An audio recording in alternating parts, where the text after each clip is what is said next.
Antes de começar a nossa leitura, eu gostaria de falar um pouco sobre a razão pela qual eu escolhi esse texto da agenda para que nós lêssemos hoje. Talvez há 2 anos ou 3 anos, não lembro, eu fui contactada para fazer parte de um grupo de pessoas que traduzem em diferentes línguas as mensagens do Ashram para dias especiais.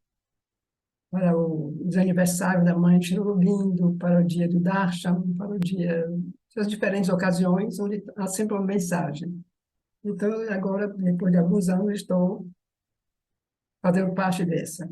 Então, a última foi para o 15 de agosto. E é uma mensagem que foi tirada da agenda. Então, eu fiquei curiosa e fui ler o texto da agenda e achei muito interessante porque tem a ver com algumas coisas que nós falamos nesses últimos tempos aqui. Uma foi o que nós falamos sobre a cidade, né, semana passada, e aquele texto da mãe também da agenda, né, sobre a cidade. E um texto que nós lemos o mês passado, na nossa última leitura, sobre os aspectos do supramental que seriam manifestados, e que a mãe diz justamente que o primeiro seria o poder, para poder proteger a experiência, uma possível experiência coletiva na busca de uma sociedade nova, digamos assim, como uma base para uma mudança evolutiva, né? E então eu fiz todos esses, digamos, essas relações na minha cabeça e, e gostaria hoje, eu acho que de compartilhar isso com você, esse texto da mãe, que que justamente começamos com essa mensagem e ela explica como essa mensagem veio para ela, essa passagem, né? Esse texto. Então, podemos começar?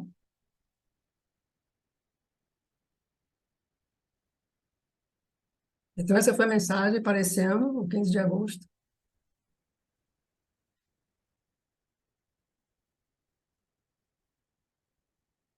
Shri Aurobindo prometeu a perfeição. E, para alcançá-la, a coisa principal, indispensável, que é necessária aos homens hoje, é a segurança.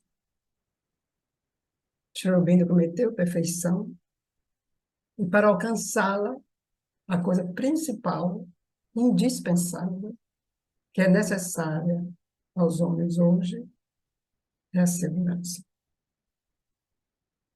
Então, aí já tem uma coisa que é interessante, né? Quer dizer, a perfeição e a segurança.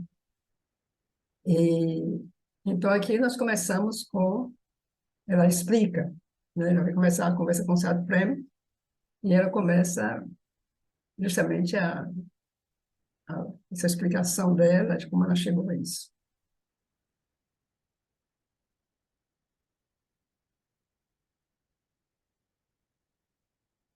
Um dia eu te falei de uma experiência que eu tive, e te disse que a cada vez que houve uma manifestação divina, o que chamamos um avatar, havia sempre um ângulo de investigação.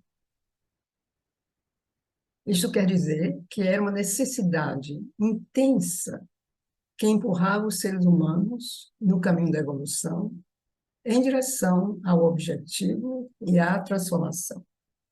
E que cada um havia visto sob um ângulo especial, acreditando que era este o objetivo. Naquele momento, eu vi que era a necessidade de imortalidade que havia impulsionado os rishis védicos.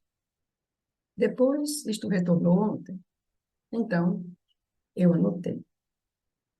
Aqui eu gostaria só de dizer alguma coisa que me veio, porque aqui parece uma coisa que não é muito clara. Ela diz: havia sempre um ângulo de investigação. Era cada vez que houve uma manifestação divina, um avatar, havia sempre um ângulo de investigação. Né? Quer dizer, esse ângulo de investigação parece uma coisa meio científica, né? Assim, é,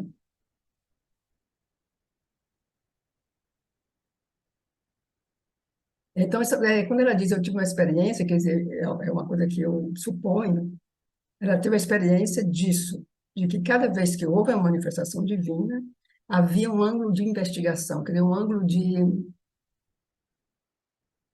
pesquisa quase, né?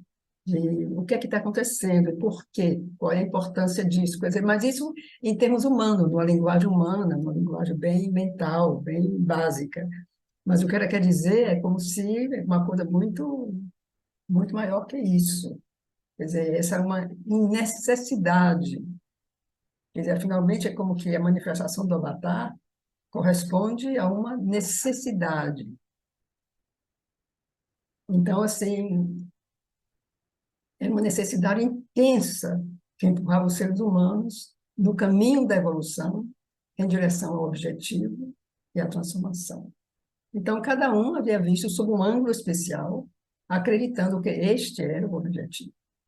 Então, quando ela teve essa experiência, então ela diz: eu vi que era a necessidade de imortalidade que havia impulsionado os rishis védicos.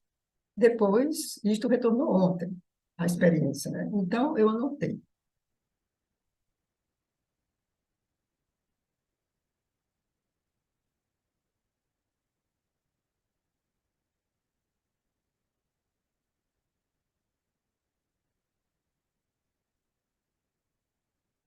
A mãe lê uma nota manuscrita. Os rishis védicos tinham sede de imortalidade. O Buda queria a permanência. Então, ela continua. E então eu olhei e disse a mim mesma: qual foi então o caminho do Cristo? No fundo, era sempre amai-vos uns aos outros, quer dizer, a fraternidade. Mas essa é uma tradução moderna. Para ele, era a ideia de compaixão, de caridade. Os cristãos dizem que é a lei do amor, mas isso ainda não foi tocado. Isso virá muito mais tarde. Então, essa coisa que ela fala da fraternidade, que ela diz é uma tradução moderna. Então, claro, na época de Jesus Cristo, se a gente pensa, a gente lê a história, esse conceito do fraternal, esse conceito da fraternidade, esse sentimento fraternal em relação ao outro, isso não existia absolutamente. Quer dizer, de fato, isso no Ocidente foi a grande revolução de Jesus Cristo. Somos todos iguais, somos todos filhos do mesmo Pai, né? E somos como que irmãos.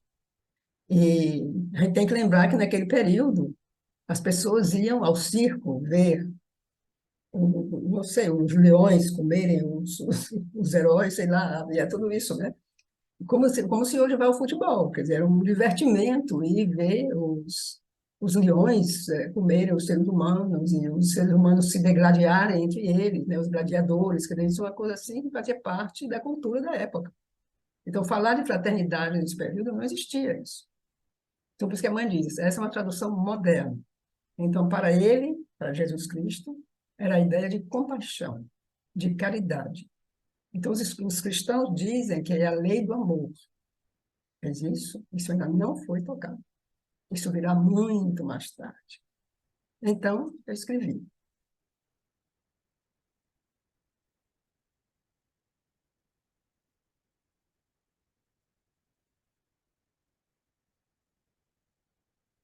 Jesus pregava a compaixão. Depois eu pensei, agora, Sri bem estava claro. Para ele era perfeição. A perfeição não no sentido de um máximo, mas de uma totalidade em que tudo está representado e tudo está representado em seu lugar.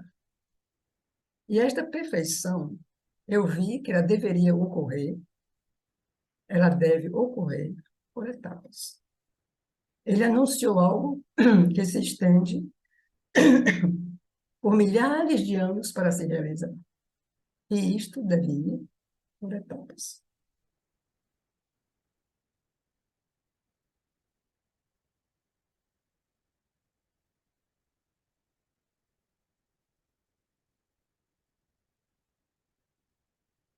E eu vejo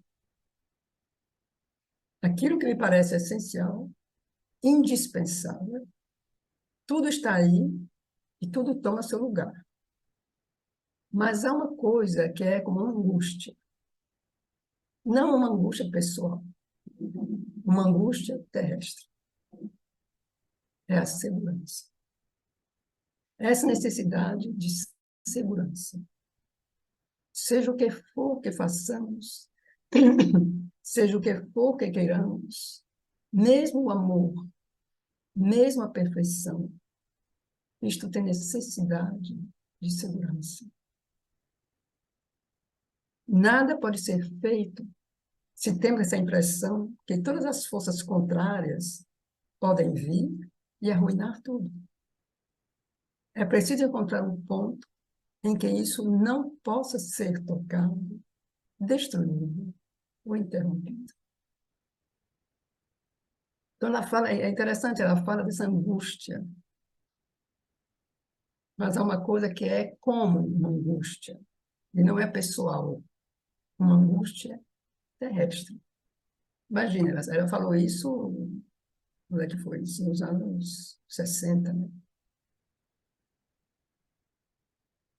Então, essa angústia hoje, e essa angústia terrestre, a impressão que a gente tem é como se fosse a soma das angústias de cada um de nós, né? Quer dizer, essa coisa como que inconsciente, essa coisa que pesa, né? No coletivo humano.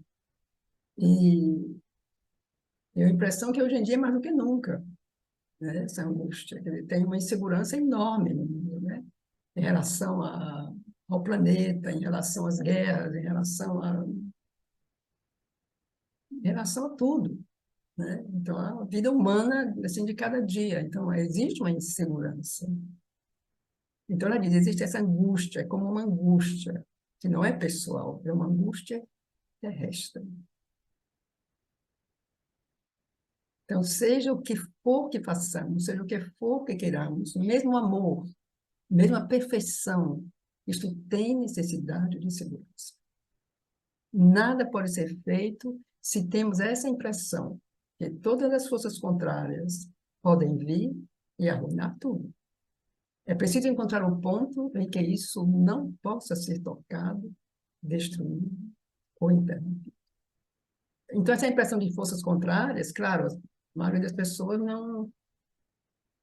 não sabem, né? Não pensam dessa maneira, né? De que há realmente forças que são obstáculos realmente enormes e que não querem o progresso. Então, a maioria das pessoas não vê dessa maneira, não sabe. Mas é uma coisa que existe, então ela diz, né? Então, para alguns de nós, que a gente mais ou menos leu a Mãe Chernobyl, então a gente sabe que isso existe. E para as pessoas que não sabem, de todo modo, a insegurança, essa angústia, é ainda talvez pior, porque é como se é uma coisa que é vaga, é como se fosse uma coisa que não se sabe de onde vem, né? Não se sabe como se orientar, né? Então, é um fato, é um fato. Então, é preciso encontrar um ponto em que isso não possa ser tocado, destruído ou interrompido.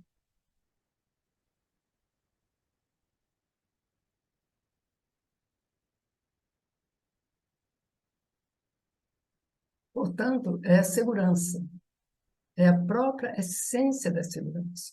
Então, eu escrevi, Sri Aurobindo prometeu a perfeição e, para alcançá-la, a coisa principal, indispensável, que é necessária aos homens hoje, é a segurança.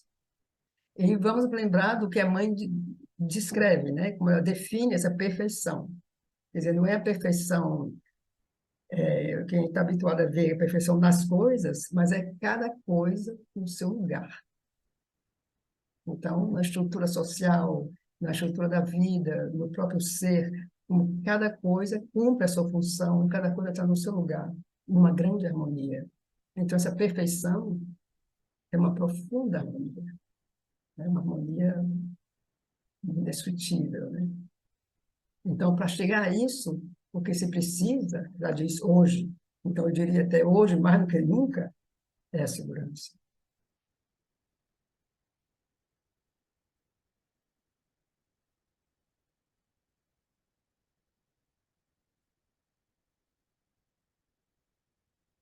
Todas as tendências mundiais que se traduzem por querer estabelecer a paz de uma ou outra maneira, é isto, é a segurança. E isto de que eu tive a experiência é de uma super segurança, que só pode verdadeiramente ser encontrada na união com o Supremo. Não há nada, nada, nada no mundo que possa lhe dar a segurança, exceto isto, a união, a identificação com o Supremo.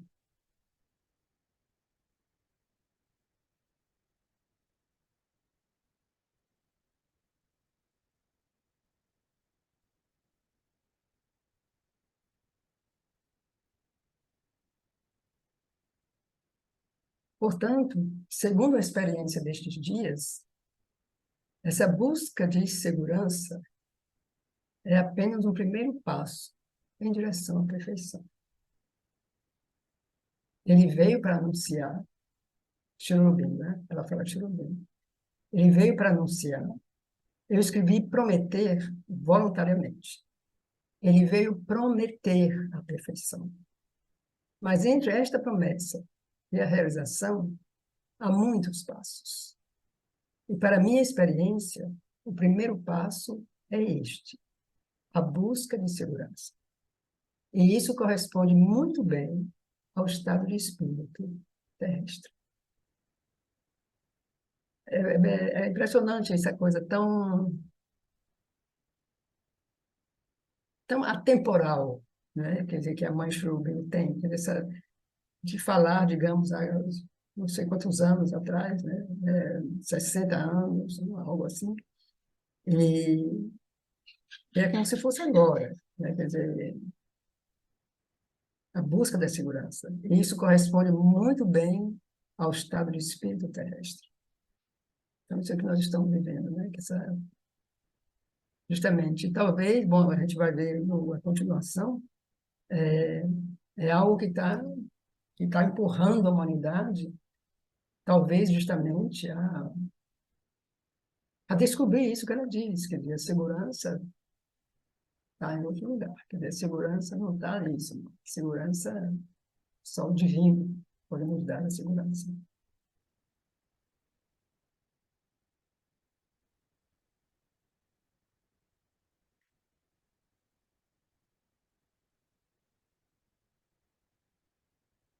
Então, os diferentes estados legitimam essa loucura destrutiva do armamento, dizendo que este é um meio de impedir a destruição, pelo temor. Isto não tem valor. Como argumento, isto não vale nada, mas no espírito deles é assim. E isso faz parte dessa mesma sede, dessa mesma necessidade de segurança. Nada pode ser feito senão na paz. Nada pode ser encontrado senão na paz. Nada pode ser realizado senão na paz. Precisamos de paz, a nível individual, coletivo, terrestre. Então, façamos objetos de destruição medonhos, a fim de que as pessoas tenham tanto medo que então nada acontecerá. Isso é infantil. Então, como a gente vê isso, né? Como é tão presente, como é tão atual. Então, assim, e de todo modo, ela diz, no espírito deles é assim. E isso faz parte dessa mesma sede, dessa mesma necessidade de segurança. Só que é absolutamente perverso, é absolutamente absurdo, né? Quer dizer, assim, É o que ela diz, né? Então, tudo isso precisamos de nível individual. Então, façamos objeto de destruição medonhos, terríveis. Então, hoje, imagina, naquela época, o que tinha, né? Hoje, não se pode nem imaginar, a gente nem sabe a sofisticação, a perfeição, digamos, dessas armas bélicas que estão sendo criadas e que estão sendo usadas por aí. A gente nem tem ideia, né? Tudo isso em nome da segurança, né? Em nome da paz, de certo modo.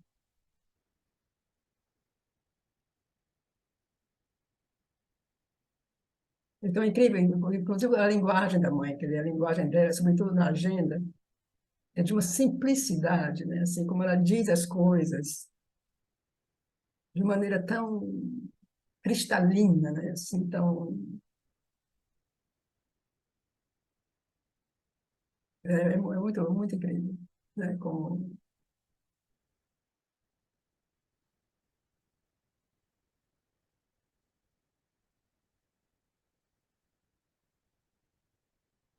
Mas, enfim, o estado de espírito é este aí. E é de novo um destes, em inglês se diz device, um estratagema, uma astúcia. E não é isso, porque não é um estratagema, mas é um meio, está entre o estratagema e o meio. Então, é um meio para empurrar a espécie humana em direção ao seu objetivo evolutivo. E para isso é preciso agarrar o Supremo. Eu prefiro agarrar que apanhar, quer dizer, pegar, né? Assim, agarrar com força, pegar com força. Este é o meio de agarrar o Supremo, porque não há nada, nada, nada, nada existe do ponto de vista de segurança, senão o Supremo. Então é interessante, é para empurrar a espécie humana em direção ao seu objetivo evolutivo.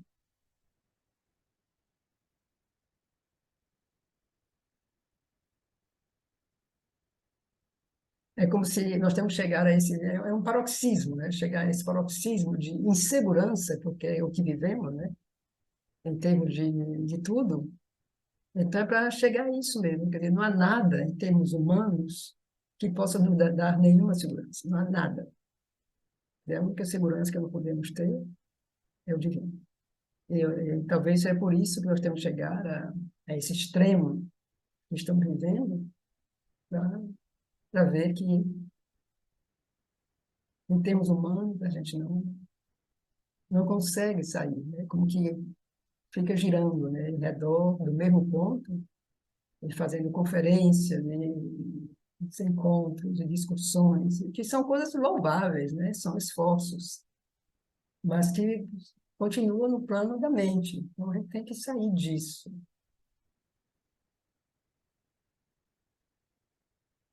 Ela continua. Se nós somos o Supremo, quer dizer, a consciência suprema, o poder supremo, a existência suprema, então é a segurança. Fora disto, ela não existe. Porque tudo está em um movimento perpétuo. Aquilo que é, em desses momentos do tempo de que Shri fala, o tempo é a sucessão ininterrupta de momentos. Aqui, eu ponho aqui está, eu ponho os dois verbos, porque eu traduzi do francês, o francês só tem um verbo. E eu acho que são as duas coisas, né? Eu não consegui decidir se é um ou se é um está. Então, aquilo que é neste momento, aquilo que está neste momento, eu não sei bem. Então, cada um decida. Então, não está mais no momento seguinte, portanto, nenhuma segurança. Porque tudo está em movimento perpétuo. Quer dizer, a única coisa que é segura, que é estável, né? Que é eterna, é o Supremo, quer dizer, a consciência suprema, o poder supremo, a existência suprema. Então, isso é a segurança. Então, fora disso, a segurança não existe.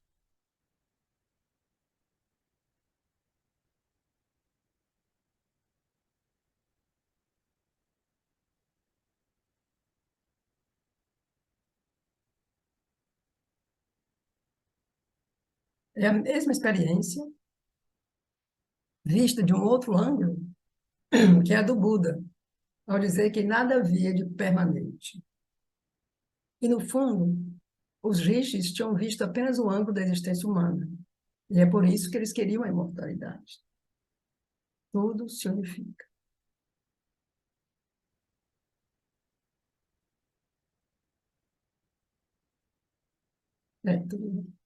Tudo se completa, né? Se une.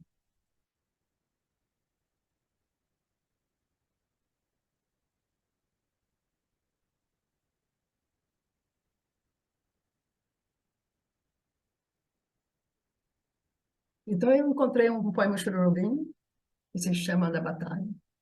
Eu achei que podia completar um pouco esse texto. E não é o poema completo, são as duas estrofes finais, mas eu achei que podia completar nossa leitura. Então, ele diz: tudo em torno de mim agora, força dos titãs pressiona. Este mundo é deles. Eles mantêm seus dias como em uma cidadela.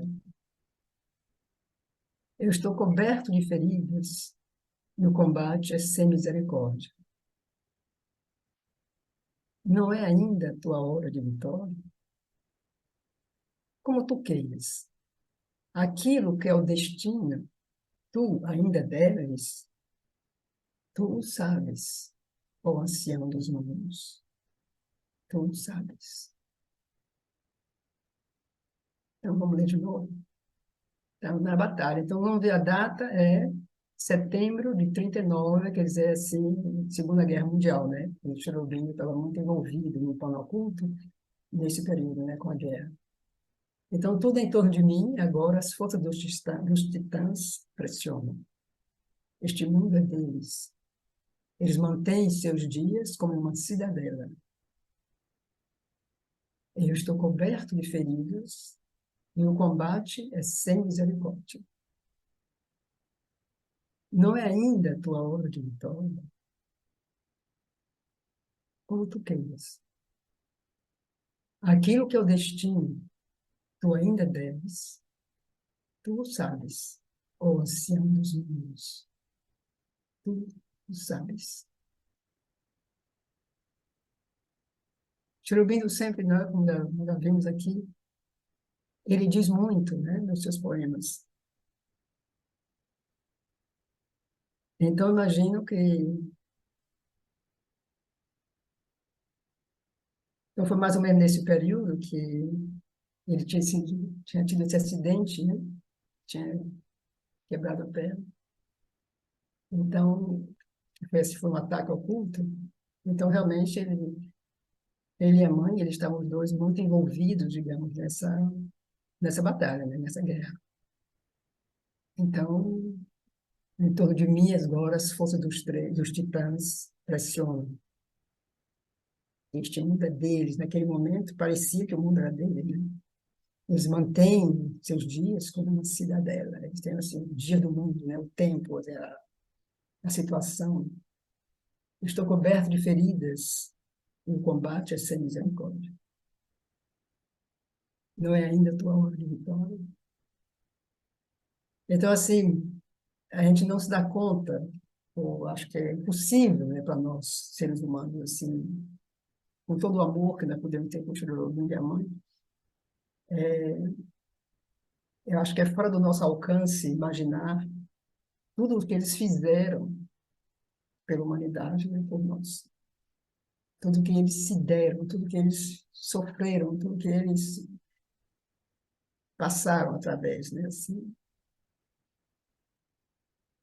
para a humanidade, né, para salvar a humanidade, para fazer a humanidade avançar, para fazer a humanidade crescer. Então, é uma coisa assim que é fora do nosso alcance entender. Então, eu estou coberto de feridas e o combate é sem misericórdia. Não é ainda a tua hora de vitória, como tu queiras. Aquilo que é o destino, tu ainda deves, tu sabes, ó ancião dos mundos, tu sabes.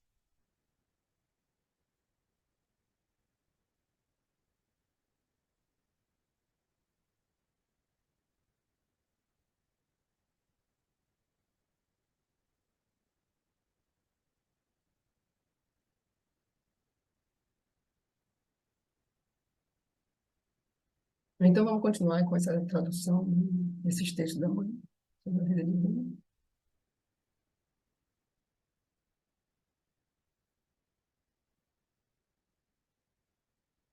Então, esse aqui diz, aqui não diz qual é o parágrafo que foi lido. No texto que eu traduzi, não tinha qual era, só diz isso. A mãe lê o parágrafo, mas não menciona qual é o parágrafo nessa conversa. Tá? Mas ela explica, quer dizer, ela continua explicando um pouco como ler Estudo Lindo, né, como a gente pode ajudar, como pode nos ajudar a compreender melhor o Estudo Lindo. Então, ela diz: nós decidimos ler parágrafo por parágrafo, a fim de que possamos entrar em certas explicações detalhadas.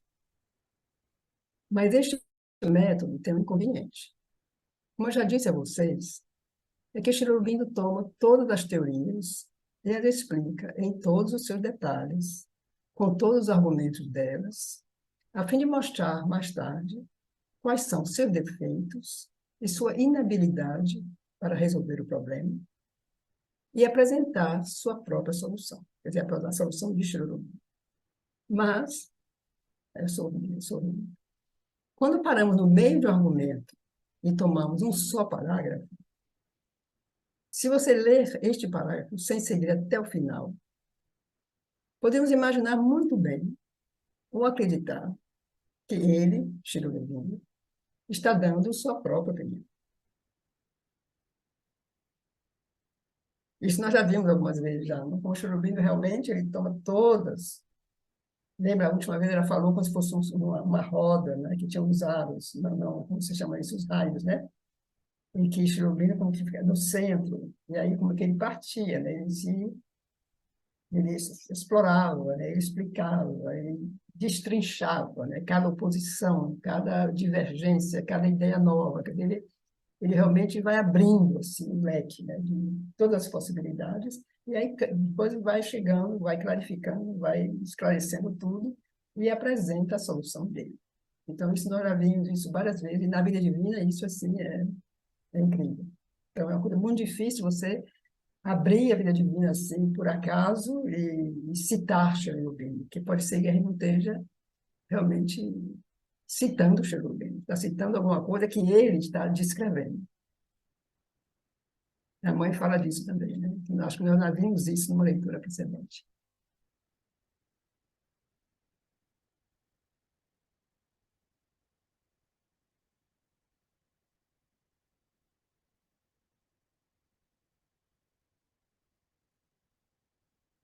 De fato, algumas pessoas inescrupulosas que fizeram isso.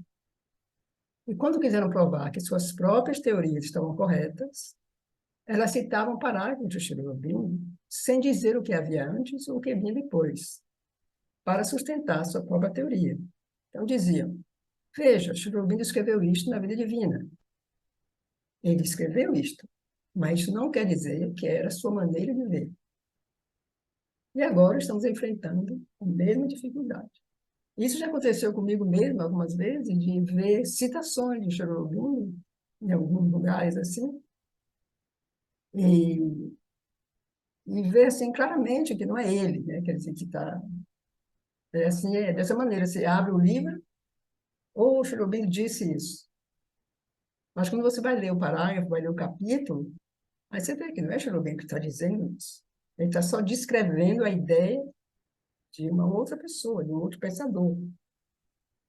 Né? Mas ele descreve tão bem que você pode imaginar que, se você não está habituado assim, um pouco ao pensamento Cherubim, você pode imaginar que é esse. É ele que está dizendo isso. Né? Isso eu já vi em alguns momentos. Né? E as pessoas não fazem isso. No caso que aconteceu, que eu vi, não era uma coisa de má vontade, era só uma coisa que, um equívoco, né? No caso aqui, a mãe diz, não, que as pessoas, elas querem provar o que elas pensam, então citam Cherubim. Então, isso ainda é uma outra coisa, né? Que você pode fazer isso também de maneira inocente, você faz, é um equívoco, você pensa que é.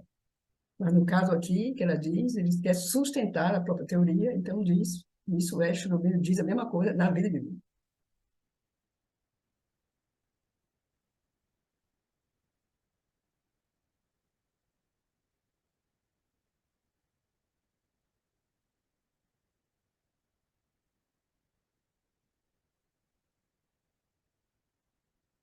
Durante as duas últimas lições, eu estive lendo a demonstração detalhada de uma das modernas teorias da vida, a evolução, o propósito da existência, ou a falta de propósito da existência. Steve Aurobindo apresenta isso de uma maneira bem conclusiva, como se fosse sua própria teoria e sua própria maneira de ver. Nós paramos no meio e ficamos com uma espécie de incômodo e o sentimento. Mas isso não é o que ele nos disse. Como é que ele nos está explicando isso agora? Isso é um grande inconveniente.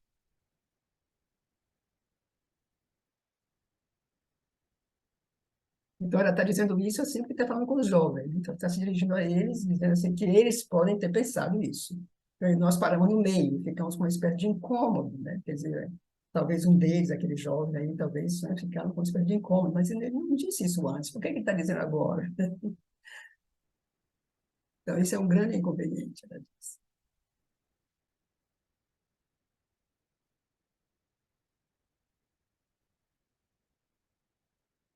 Mas se eu tivesse que ler para vocês todo o argumento, quando chegássemos ao final, vocês não lembrariam o início e não seriam capazes de acompanhar.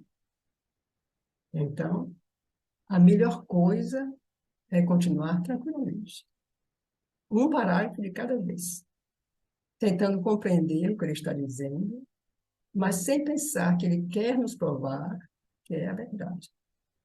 Ele quer simplesmente nos explicar as teorias, com tudo o que as suporta, sem nos dizer que esta é a melhor maneira de ver as coisas.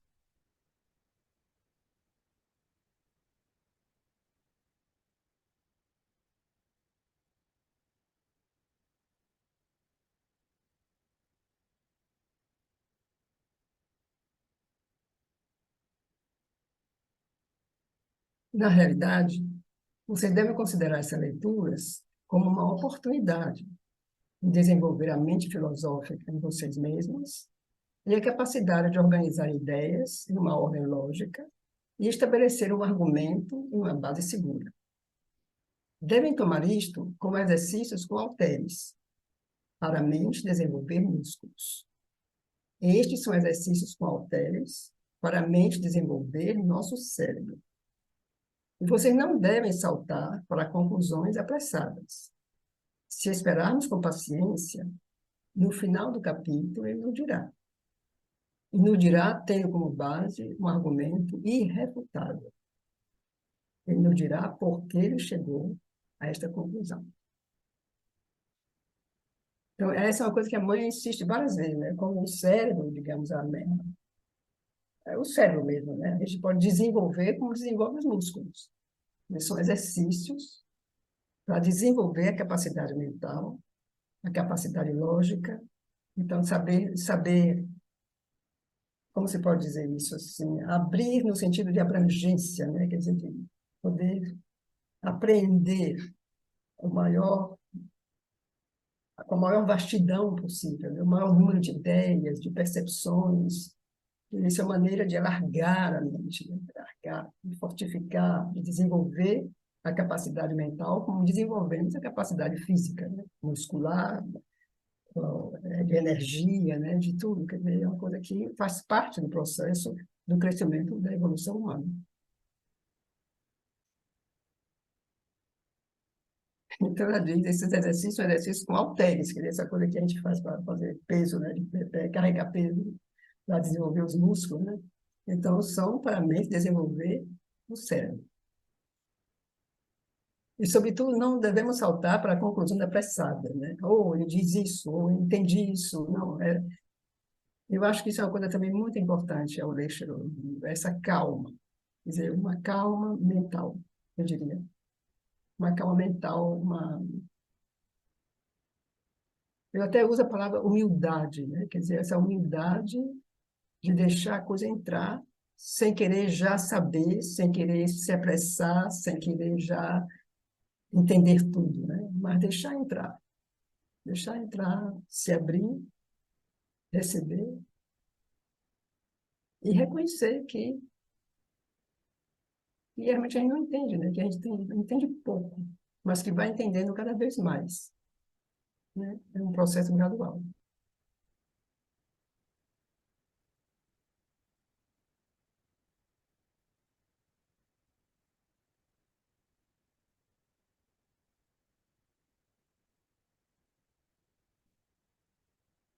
Então, texto de 15 de janeiro de 1958. A mãe lê um parágrafo da Via Divina, continuação dos argumentos, a partir do ponto de vista de que cada tipo de ser, inclusive os seres humanos, está fixo em um tipo e não progride. E que se uma nova criação é o propósito, ela não pode se desenvolver a partir do ser humano. Quer dizer, isso é o resumo que foi feito no livro que eu traduzi.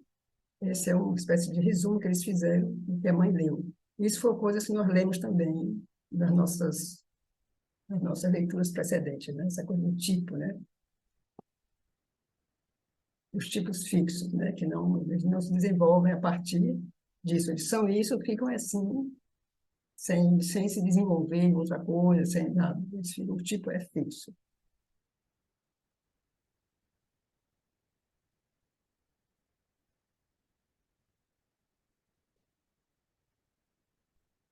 Então, se todos esses argumentos fossem verdadeiros, e uma realização superior não devesse acontecer, não haveria mais nada a fazer.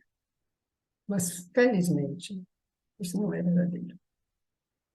Só que o Chorobindo disse muitas vezes que não haverá prova irrefutável do que ele disse e antecipou até que tudo seja realizado. Somente quando tudo estiver realizado é que aqueles que recusam acreditar reconhecerão seu erro. Mas talvez eles nem estarão aqui para fazer isto. E talvez isso levará muito tempo, né? Até que as provas irrefutáveis se manifestam. Talvez precisa de bastante tempo ainda.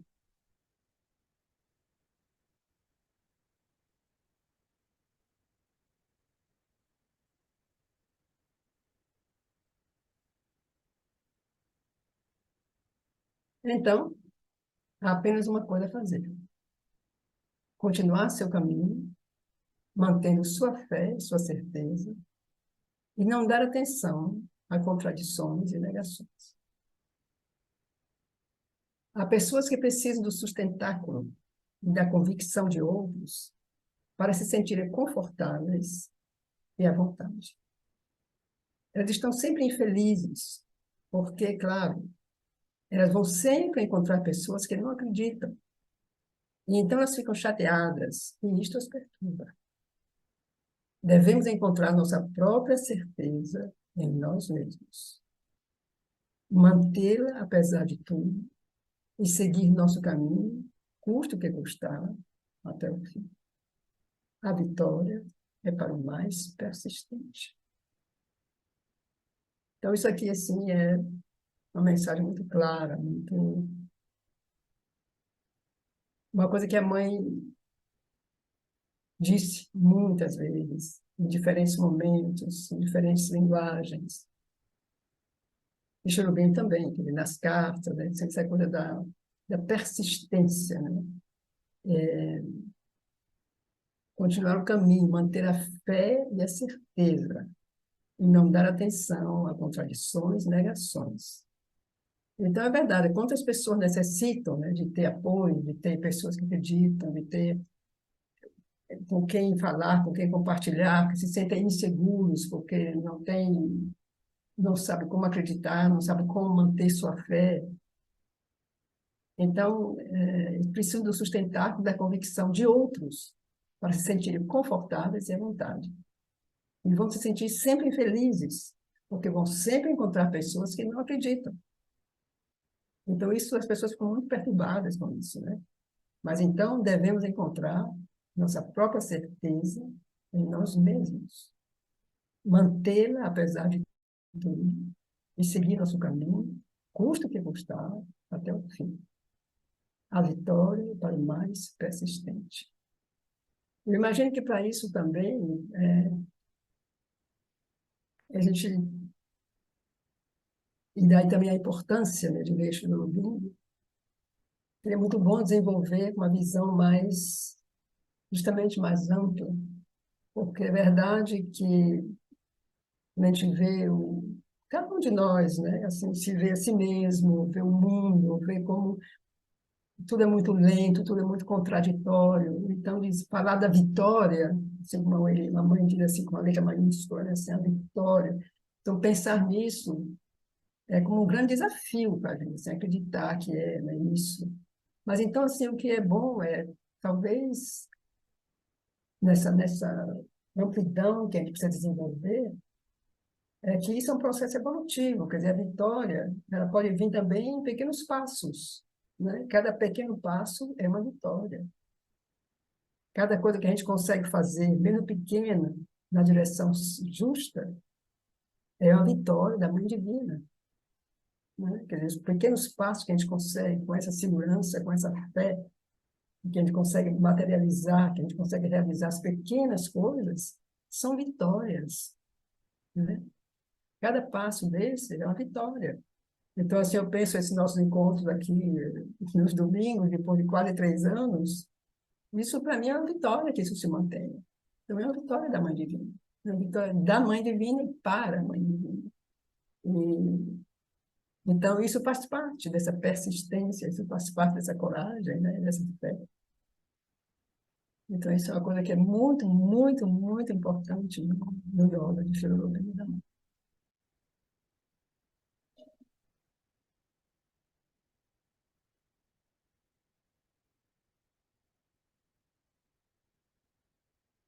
Para manter sua persistência, malgrado todas as oposições, o sustentáculo deve ser inabalável. E o único sustentáculo inabalável da realidade, a verdade suprema. É inútil buscar qualquer outro. Este é o único e nunca.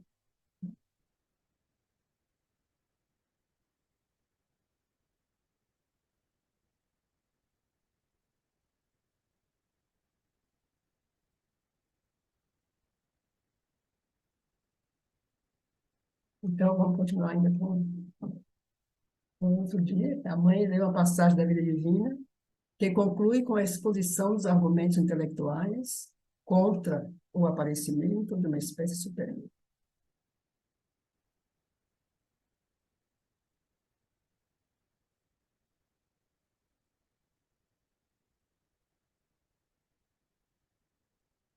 Na próxima vez, nós começamos o argumento.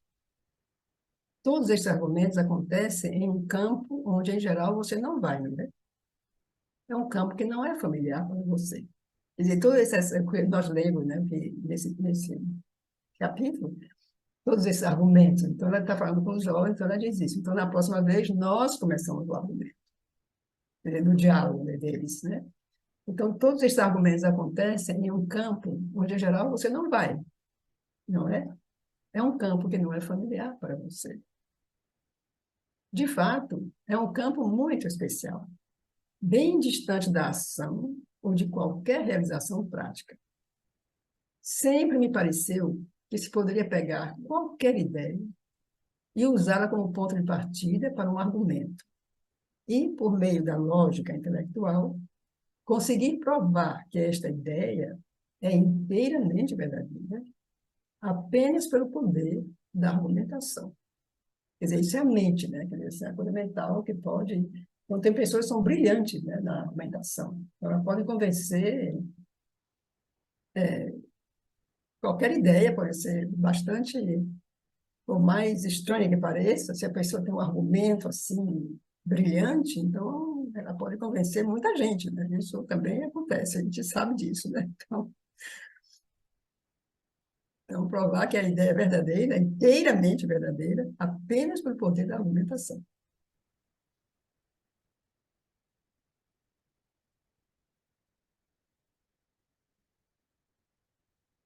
É bem extraordinário que estes sejam dois campos da atividade humana, quer dizer, a ação e a especulação. Eu não sei bem em português essa coisa da especulação, porque eu tenho a impressão que tem um sentido meio pejorativo. né? Eu tenho a impressão, mas pode ser que eu perdi um pouco o sentido dessa palavra, porque, no caso, a especulação aqui é justamente trabalhar com ideias, explorar ideias, né? E buscar, né, soluções, buscar paralelos às coisas.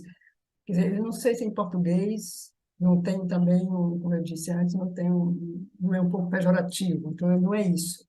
Quer dizer, aqui no caso, a especulação é esse exercício mental de, de buscar ideias, né, como, né, é outra coisa. Então, essa atividade humana, a ação e a especulação, que em geral encontram dificuldade em estar juntos ao mesmo tempo na consciência. E é mesmo inusual que uma pessoa com uma mente especulativa altamente desenvolvida possa ser uma pessoa de ação. E, por outro lado, que uma pessoa de ação possa se sentir à vontade com o intelecto especulativo. Então, parece, ela diz, são dois campos que é muito difícil se colocarem juntos no mesmo tempo na consciência.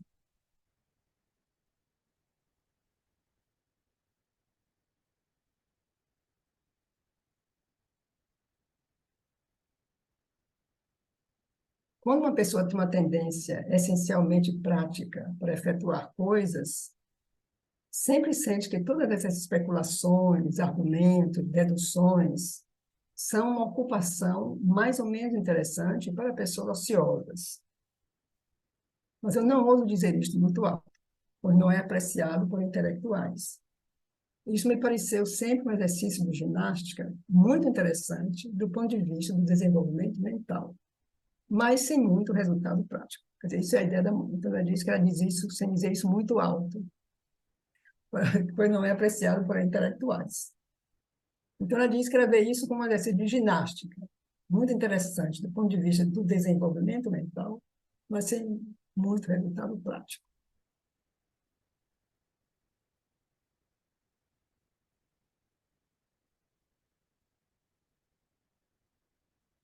Longo silêncio. Não, o silêncio vem agora. Agora, se você ouve as pessoas que possuem uma tendência mental abstrata, elas lhe dirão que a ginástica física é uma ocupação de todo fútil, sem nenhum resultado prático. Qual é a utilidade de fazer ginástica? É apenas para exercitar seus músculos.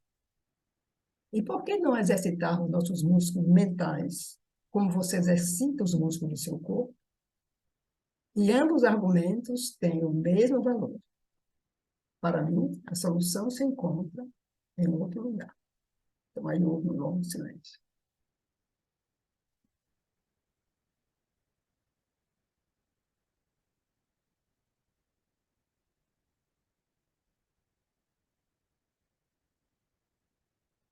Logo que a pessoa está convencida de que é uma verdade viva e real que busca se expressar em um universo objetivo, a única coisa que parece ter alguma importância ou algum valor é entrar em contato com esta verdade, identificar-se com ela da maneira mais perfeita possível e não ser nada mais do que um meio para expressá-la, para fazê-la cada vez mais viva e tangível, a fim de que ela possa manifestar-se de maneira cada vez mais perfeita.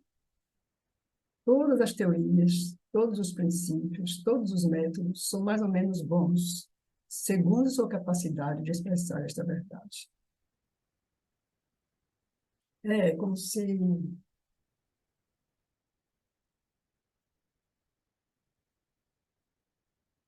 isso toca a cada um de nós, né? Quer dizer, a gente está convencido de que é uma verdade viva e real, e que essa verdade viva e real busca se manifestar, busca se expressar no universo objetivo.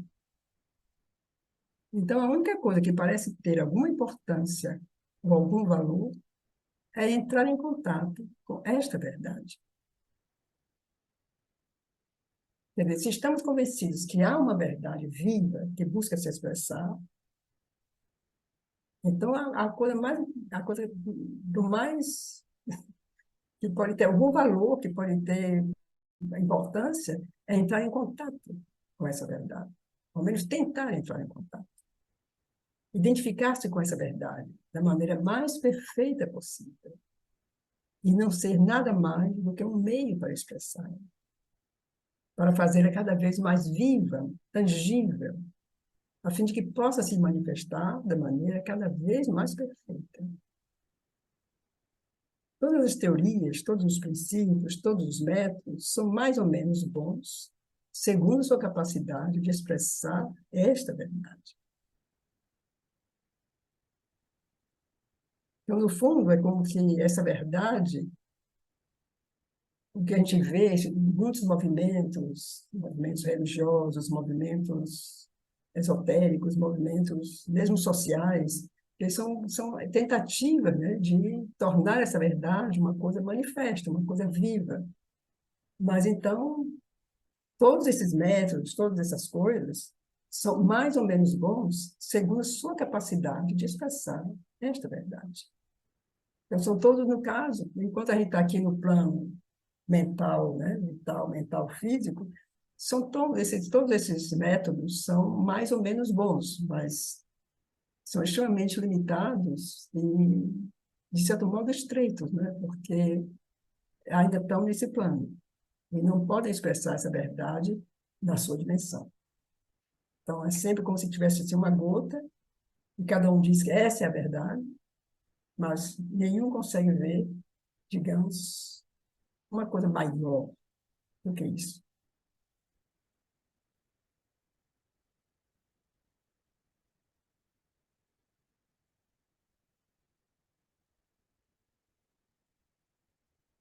E à medida que avançamos nesse caminho, se vamos mais além dos limites da ignorância, nos tornamos conscientes que a totalidade dessa manifestação, sua completude, sua integralidade, é necessária para a expressão desta verdade, que nada pode ser deixado fora.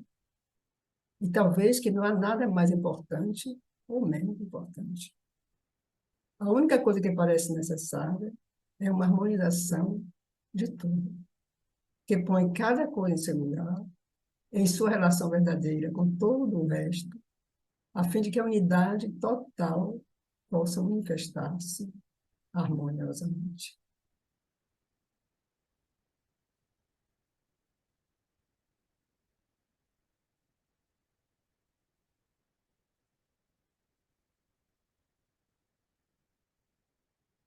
Se descemos desse nível, na minha opinião, não se pode compreender mais nada.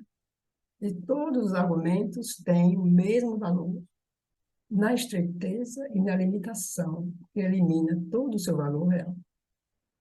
Cada coisa em seu lugar, em harmonia com todo o resto, e então se pode começar a compreender e a viver. E aqui nós voltamos ao início, né, do texto da agenda, com a mensagem do 15 de agosto.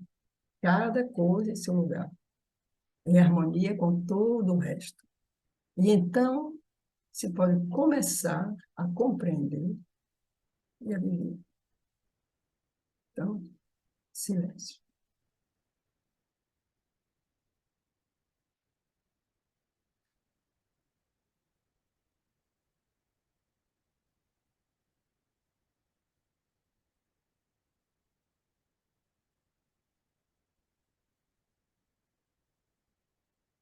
Sentimos que o único movimento, por menor que seja, por mais insignificante que pareça, que esteja em harmonia com esta verdade, tem mais valor do que o mais maravilhoso dos alunos. Deixe uma única gota de luz brilhar em você, e ela será mais efetiva em dissolver a escuridão que o discurso mais bonito do mundo sobre o que é a luz, é o que ela pode fazer. Então, isso aqui é muito bonito, né? Assim, um único movimento, por menor que seja, por mais insignificante que pareça, que esteja em harmonia com esta verdade, tem mais valor do que o mais maravilhoso dos argumentos. Quer dizer, um movimento, né? Uma ação, uma coisa pequena, por menor que seja, aparentemente insignificante, mas se está em harmonia com essa verdade, ela tem muito mais valor do que o mais maravilhoso dos argumentos, né, que permanece no reino das ideias. Quer dizer, enquanto que o movimento, né, por menor que seja, aparentemente insignificante, mas é uma coisa que se manifesta, uma coisa que se realiza, né, um movimento. Então, ele tem mais valor do que o mais maravilhoso, né, dos argumentos teóricos. Então, deixe uma única gota de luz brilhar em você. E ela será mais efetiva em dissolver a escuridão que o discurso mais bonito do mundo sobre o que é a luz, o que ela pode fazer.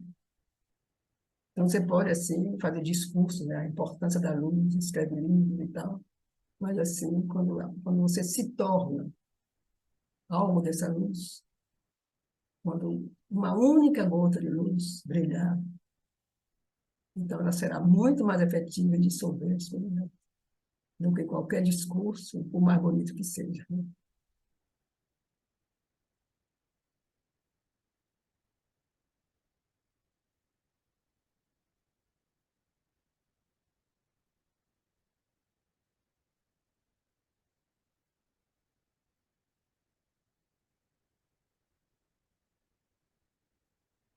Então, vamos tentar concluir hoje nosso capítulo.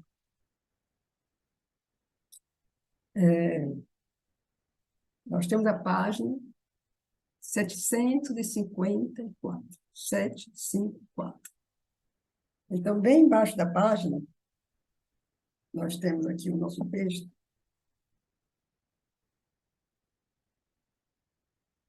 Então, nos estágios precedentes da evolução, o primeiro cuidado e esforço da natureza tiveram que dirigir-se a uma mudança na organização física, pois só assim poderia haver uma mudança de consciência. Essa necessidade foi imposta pelo fato de que a força de consciência já formada era insuficiente para efetuar uma mudança no corpo. Então, o que já existia não bastava, o que tinha sido feito até então não bastava para efetuar uma mudança no corpo, até então. Mas, no ser humano, uma inversão é possível. Página 754, no final da página. Tá? Então, no ser humano, uma inversão é possível, na verdade, inevitável, pois é por meio de sua consciência, da transmutação de sua consciência, e não mais por meio de um novo organismo temporal, corporal, como primeira instrumentação, que a evolução pode e deve efetuar-se. Não vou ler mais isso mais uma vez. No ser humano, uma inversão é possível. Quer dizer, até então, foi importante toda essa mudança, né, de forma. Lembra que na vez passada nós falamos dos deuses, quando os deuses quiseram encarnar-se, e que experimentaram várias formas animais. E só quando encontraram a forma humana é que disseram, esta é a forma que nos corresponde. Então, eles se encarnaram, digamos, no corpo humano, e foram cumprir suas funções. Então, isso é isso. Quer dizer, até então, tudo eram como que tentativas e busca de mudanças e tal. Mas, quer dizer, era tudo muito físico. Mas quando chegou no ser humano, então foi possível uma inversão, que, na verdade, aqui nos diz, é inevitável, pois por meio de sua consciência, da transmutação de sua consciência, e não mais por meio de um organismo corporal, como a primeira instrumentação, que a evolução pode e deve efetuar-se. A evolução não é mais baseada só no físico, mas é a transmutação da consciência. Quer dizer, é a consciência que vai provocar essa mudança. Na realidade interior das coisas, uma mudança de consciência sempre foi um fato maior. A evolução sempre teve um significado espiritual e a mudança física foi apenas instrumental. Mas essa relação ficou primeiro escondida pelo equilíbrio anormal de dois fatores. O corpo da inconsciência externa, ultrapassando em importância e obscurecendo o elemento espiritual, o ser consciente. Então, essa sempre foi, quer dizer, na realidade interior das coisas, na realidade invisível das coisas, a mudança de consciência, desculpa, essa mudança de consciência sempre foi o fato maior. A evolução sempre teve um significado espiritual e a mudança física foi apenas instrumental. Claro, nós vimos isso quando nós estudamos esses capítulos, já, em diferentes momentos aqui se falou da evolução, quer dizer, essa evolução acontece a partir do interior, né? A partir da manifestação que está oculta, essa involução que se ocultou e que se manifesta. Então, é o que o Chomini diz, a mudança de consciência sempre foi o fato maior. A evolução sempre teve um significado espiritual. Quer dizer, a mudança física foi um instrumento que foi se aperfeiçoando para que isso pudesse cada vez mais se manifestar-se no plano concreto da manifestação fenomênica. Mas essa relação ficou primeiro escondida pelo equilíbrio anormal de dois fatores. O corpo da inconsciência externa, ultrapassando em importância e obscurecendo o elemento espiritual, o ser consciente. Mas uma vez que o equilíbrio é retificado, não é mais a mudança do corpo que deve preceder a mudança de consciência. A própria consciência, por sua mutação, imporá e operará toda a mutação necessária ao corpo. Deve-se notar que a mente humana já mostrou certa capacidade para ajudar a natureza na evolução de novos tipos de plantas e animais. O homem criou novas formas em seu meio, e pelo conhecimento e disciplina, desenvolveu mudanças consideráveis em sua própria mentalidade. Não é impossível que em sua evolução própria e na própria transformação espiritual e física, o homem consiga, de modo consciente, também ajudar a natureza. Esse impulso é já presente e parcialmente efetivo, embora ainda seja imperfeitamente compreendido e aceito pela mentalidade de superfície. Mas um dia, a mente poderá compreender e ir mais profundamente em si mesmo e descobrir o meio, a energia secreta, a operação intencional da consciência força interior, que é a realidade escondida daquilo que chamamos de natureza.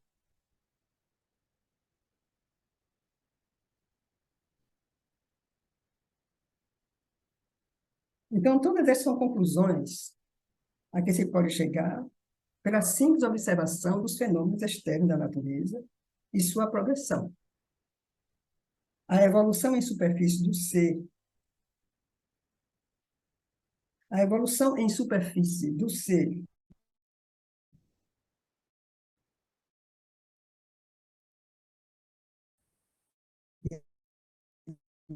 da consciência físico e mas pela ascensão de degrau em degrau. A cada degrau, ela encontra instrumentos corporais e mentais cada vez mais aperfeiçoados.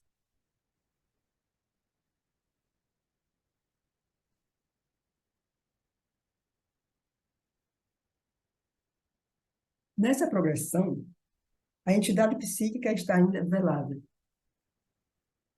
Mesmo no homem, o ser mental, possui instrumentos, mente, vida e corpo. Ela não é, desculpa aqui, nesta progressão, a entidade psíquica está ainda velada. Mesmo no homem, o ser mental consciente, possui instrumentos, mente, vida e corpo. Quer dizer, a mente, a vida e o corpo são os elementos que velam, né, a entidade psíquica. Ela ainda não é aquela energia, aquela força que dirige, né? Que guia, que conduz nossa vida. Ela não é capaz de manifestar-se completamente, pois é impedida de vir para a frente. Ela não pode vir para a frente, onde poderia revelar-se como mestra de sua natureza. Então, ela é impedida de vir para a frente e é obrigada a submeter-se a certa determinação que lhe é imposta por seus instrumentos. Instrumentos que submetem, de certo modo, o ser psíquico, né? A entidade psíquica. Então, é o que ele diz, uma dominação do Purusha pela prática. Nessa primeira fase, quer dizer, é a natureza que domina, né, o Purusha. Quer dizer, a prática domina o Purusha. Mas, no ser humano, a parte psíquica da personalidade é capaz de desenvolver-se com rapidez muito maior. É isso que é interessante, né? Porque nas criaturas inferiores, justamente é completamente pacífico, né? Completamente não há conflito, não há, é extremamente passivo, tudo é passivo. Então, essa dominância, de chamam da Prakriti sobre o Purusha, seria o estado normal dos seres, digamos, como os animais e a natureza e tal. Mas no ser humano, a parte psíquica da personalidade é capaz de desenvolver-se com uma rapidez muito maior do que nas criaturas inferiores. E pode chegar um momento em que a entidade psíquica estará prestes a emergir de detrás do véu, vir para a frente e tornar-se a mestra de sua instrumentação na natureza.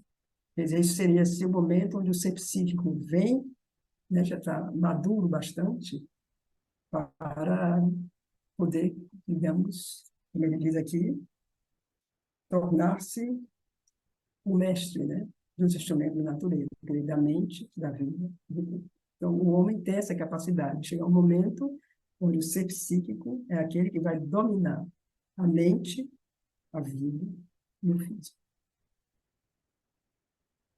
Mas isso significará que o espírito secreto interior, o daimon, o divino dentro, estará no ponto de emergir. E quando emergir, exigirá, sem dúvida, uma existência mais divina e espiritual, como o exige já na própria mente, quando ela está sob a influência psíquica interior. Isso aqui é muito, acho assim, tem uma coisa muito profunda, muito grande aqui, nessas linhas, né? É como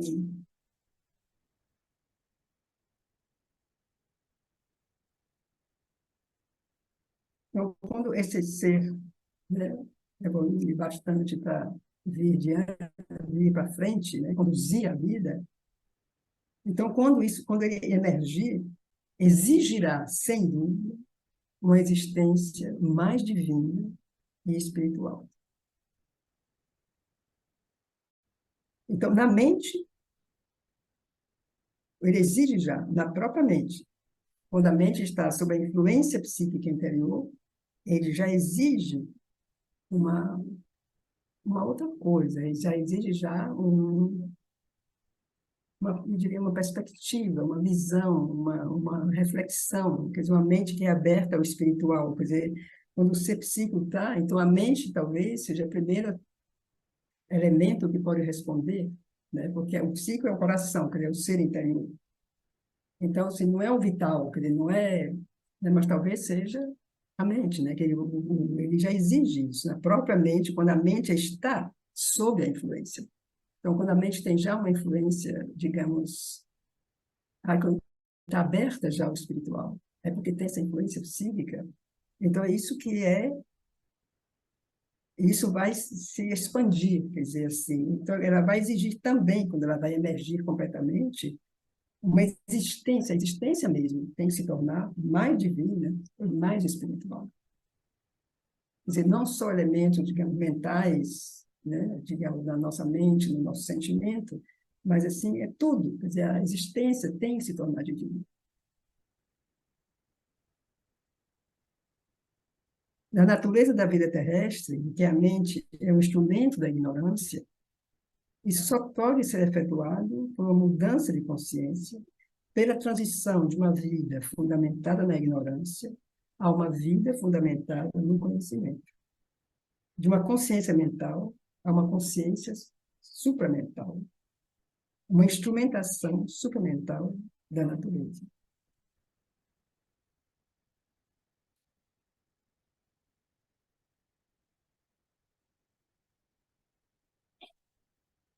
Supor que em nosso mundo de ignorância, uma tal transformação só poderá cumprir-se se passarmos a um céu além, ou não se cumprirá de modo algum, e que a demanda da entidade psíquica é ignorante e deve ser substituída por uma imersão da alma no absoluto, é um raciocínio sem valor conclusivo. Essa conclusão só poderia ser válida se a ignorância fosse todo o significado, substância e poder da manifestação universal, ou se não houvesse na própria natureza universal elemento algum que permitisse ultrapassar a mentalidade ignorante que ainda pesa sobre a condição presente do nosso ser. Eu vou continuar, porque eu acho que ele vai explicando. Né? Mas a ignorância é apenas uma parte dessa natureza universal.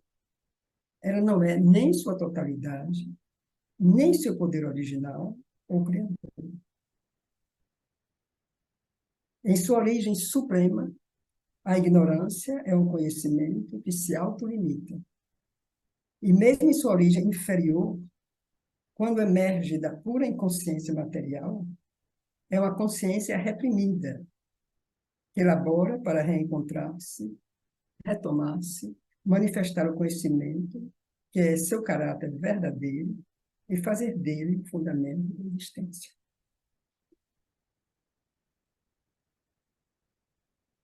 Então, ele tem que, essa conclusão de que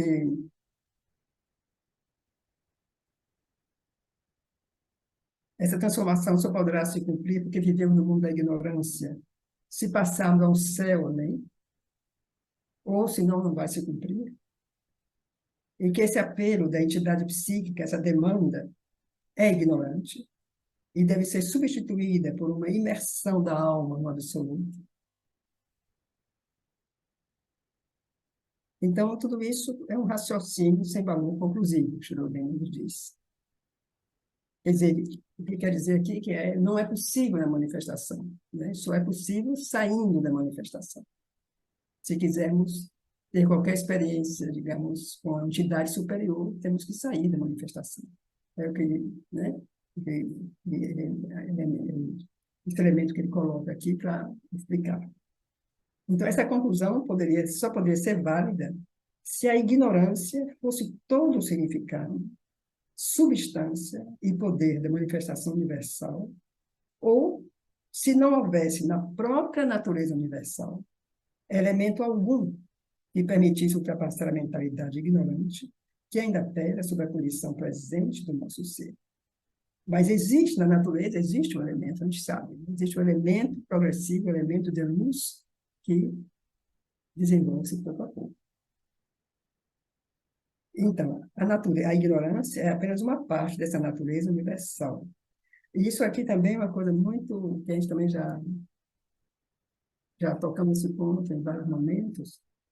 Como para Schrödinger, não existe a ignorância absoluta, né? A ignorância é o conhecimento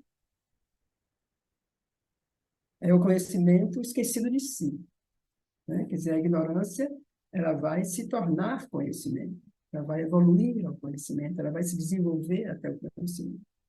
Então, a ignorância absoluta não existe. Não existe um estado ignorante, é uma progressão. Então, a ignorância é apenas uma parte dessa natureza universal. Ela não é nem sua totalidade, nem seu poder original, nem seu poder criador. Em sua origem suprema, a ignorância é um conhecimento que se autolimita. Quer dizer, no plano superior, então, esse conhecimento se limitou de tal maneira a si mesmo que se tornou a ignorância. É o que diz aqui. É um conhecimento que se autolimita. E mesmo em sua origem inferior, quando ele emerge da pura inconsciência material, é uma consciência reprimida. Quer dizer, está sempre ligada à consciência, que é seu caráter verdadeiro. E é que elabora para reencontrar-se, retomar-se, manifestar o conhecimento, que é seu caráter verdadeiro, e fazer dele o fundamento da existência. Na própria mente universal, há regiões acima da nossa mentalidade que são instrumentos da cognição cósmica da verdade, e o ser mental certamente pode levar-se até elas, pois eleva-se já em direção a elas em condições supranormais, ou recebe delas intuições, mensagens espirituais, um vasto influxo de iluminação ou de capacidade espiritual, sem ainda reconhecê-los ou possuí-los. Então, existem essas regiões, né, que sabemos, e o ser mental certamente pode ser levado até elas, até receber delas, mas em condições supranormais. Mas ainda não somos mestres disso, né? Ainda são coisas que podem acontecer, mas a gente não tem ainda a chave para que isso seja uma coisa constante, né? Que isso seja uma permanência em nossas vidas. Quer dizer, a maioria, eu imagino, de nós.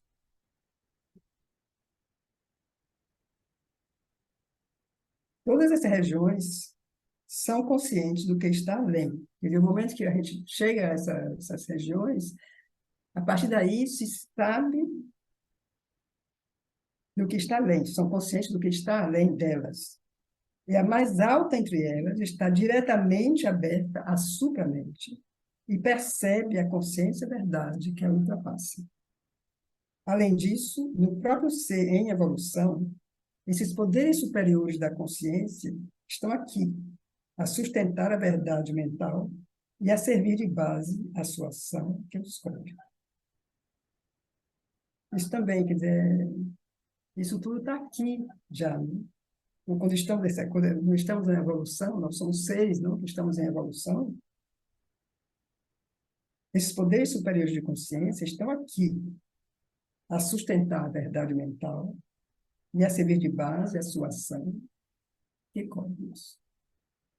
Essa supramente, esses poderes da verdade, sustentam a natureza com sua presença secreta. A própria verdade mental é resultado dessa presença. Uma operação menor, uma representação em imagens espaciais.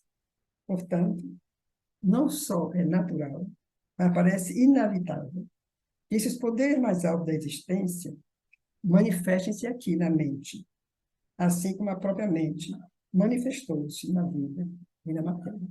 Isso também nós já vimos, né? São conceitos, são exposições de Aurobindo que nós já vimos, que ele apresenta, que ele foi apresentando isso, né? Na vida divina, no livro, ele foi nos introduzindo de maneira muito cada vez mais rica, né? Cada vez mais extensa. Ele foi nos ele foi nos introduzindo, né? A essas ideias, né? A esses conceitos, assim, para nos preparar, digamos, para o final que nós vamos, eu espero, vamos chegar no dia ao último capítulo, né? O anelo do homem pela espiritualidade é o impulso interior do espírito que o habita e quer emergir. É a insistência da consciência força do ser em direção à próxima etapa de sua manifestação. É verdade que o anelo espiritual voltou-se, sobretudo, para um outro mundo, ou, em sua forma extrema, para a negação ou auto-aniquilação espiritual do indivíduo mental. Mas isso é apenas uma de suas tendências, mantida e imposta pela necessidade de sair do reino da inconsciência fundamental, de ultrapassar o obstáculo do corpo, rejeitar o vital obscuro, desembaraçar-se da mentalidade ignorante. Então, esse anelo, né? Quer dizer, isso tudo foi o que foi criando assim, as religiões, os cultos, foi criando isso tudo para poder sair da ignorância, para poder evoluir, que isso foi tudo necessário no processo evolutivo. Então, a outra tendência, o aspecto dinâmico do anel espiritual, não estava ausente. A aspiração a mestria e mutação espiritual da natureza, uma perfeição espiritual do ser, uma divinização da mente, do coração e mesmo do corpo. Houve até mesmo o sonho, uma premonição psíquica de uma realização que ultrapassaria a transformação individual, de uma nova terra e um novo céu, uma cidade de Deus, uma descida divina na terra, um reinado dos espiritualmente perfeitos, um reino de Deus, que não apenas dentro de nós, mas fora, em uma vida humana coletiva. Por mais obscura que possam ter sido alguma das formas que essa aspiração tomou, a indicação que contém sobre a aspiração do ser interior, oculto e espiritual, de emergir na natureza terrestre, é inconfundível. Então, se um desdobramento espiritual na Terra é a verdade escondida de nosso nascimento na matéria, se isso é fundamentalmente uma evolução da consciência que tem acontecido na natureza, então o homem, assim como ele é, não pode ser o último termo dessa evolução. Ele é uma expressão demasiado imperfeita do espírito. A própria mente é uma forma e um instrumento muito limitados. Ela é apenas um termo intermediário da consciência. O ser mental só pode ser um ser de transição. Se então o homem for incapaz de ultrapassar a mentalidade, ele precisa ser ultrapassado. E a supramente e o supra-homem deverão manifestar-se e assumir a liderança da criação. Mas se sua mente for capaz de abrir-se ao que a excede, então não há razão para que o homem mesmo não possa chegar à supramente e à supra-humanidade, ou ao menos a emprestar sua mente, vida e corpo à evolução desse termo maior do espírito e a sua manifestação na natureza.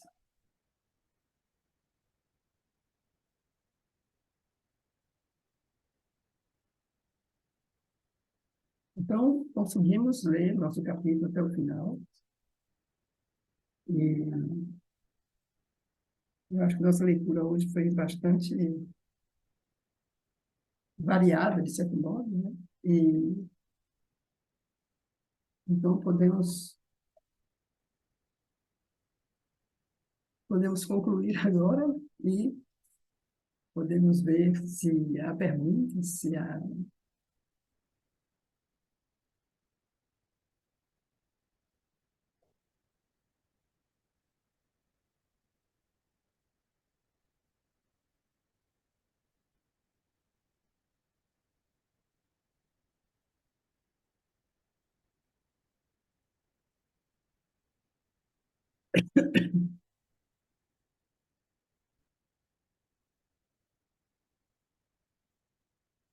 Oi, Ariamane querida, tudo bom? O Namo Bom, Bhagavate, saudade. Muito bom estar aqui com vocês, gratidão. Hoje eu fiquei um pouco confusa, assim, com o texto, porque a impressão que eu tive particularmente é como se o caminho se confundisse com um fim, né? Por exemplo, quando fala da segurança, né, da necessidade da segurança e o que é preciso para ter segurança. Aí eu pensei, porque assim, eu estava tendo como referência o tipo o yoga antigo, né, que ele fala dessa união, né, dessa unidade também com identificação, né, que isso é um processo, isso é um caminho, mas que para no yoga antigo isso seria o fim. E aí eu fiquei pensando, caramba, no sentido assim, como nós buscadores falando de mim, né? Que ainda não tem esse tipo de realização, quer dizer, como tá fazendo isso, né? A impressão que dá é que, para que ficou para mim, é como que se misturasse, ficasse um pouco misturado o caminho e o fim, porque eu já achei assim o caminho muito próximo do fim que foi colocado hoje nos textos. Foi assim que eu vi, quer dizer, como fim entre aspas, né? Como se tivesse fim. Não tenho, mas eu fiquei um pouco confusa com isso. Não sei se você poderia, de repente, clarear um pouco para o mental aqui acompanhar. Não sei se eu também consegui me expressar, né? Assim, a minha dúvida. Não é muito claro, não, mas vou ver se eu.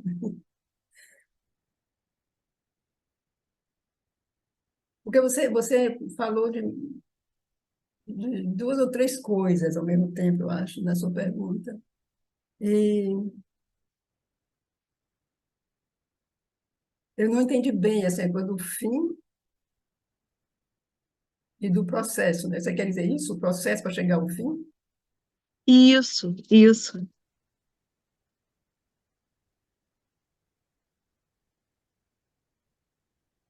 Mas é isso, quer dizer, eu acho, Vânia, que primeiro o processo é muito individual, né? Cada um tem a sua história, né? A sua relação com a espiritualidade, o seu caminho. E essa segurança que a mãe fala, eu não tenho nada mais para acrescentar. Quer dizer, a segurança só o divino pode nos dar. Mas isso também é gradual, quer dizer, não é uma coisa que acontece assim, né? Quer dizer, essa segurança vem de uma confiança inabalável, vem de uma fé, vem de uma entrega, né? E é claro, isso também, isso seria como que, mas isso não é o fim. Quer dizer, isso é um caminho, quer dizer, o fim é uma transformação, quer dizer, o fim é uma coisa que vai nos conduzir ainda muito mais longe, quer dizer, assim, no caminho a gente tem que ter isso, essa fé, essa entrega, essa confiança inabalável, isso tudo faz parte do caminho, faz parte do crescimento para chegar a um fim que ainda está muito longe, quer dizer, o fim é a transformação supramental. Quer dizer, para nós que seguimos Xerolobim, o final é esse, quer dizer, o final, né? Final. Quer dizer, o que nós conseguimos imaginar agora na nossa cabecinha, né? Que, digamos, o objetivo, digamos, da humanidade, o objetivo que é mais do que um objetivo, um destino, é a transformação supramental. Eu não sei se é isso que você se refere. Então, e para isso, digamos assim, essa segurança de que a mãe fala,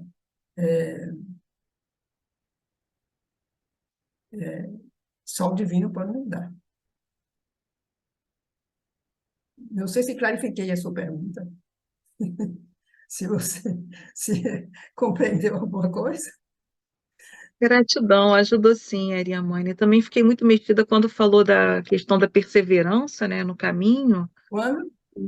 Eu fiquei muito mexida também quando fala na questão da perseverança, né, nesse caminhar, Hum, que muitas hum, vezes é como se se sentisse solitário, que as pessoas não compreendem e tal. Aí eu fiquei pensando no sentido que o yoga integral tem o yoga individual e tem também o trabalho do yoga coletivo, né? E hum. aí eu sempre muito agradecida a esse trabalho aqui da casa de vocês, né, desse satsang, assim, como alimenta, né, pra gente, assim, o nosso ser. Muito obrigada a todos. Namastê.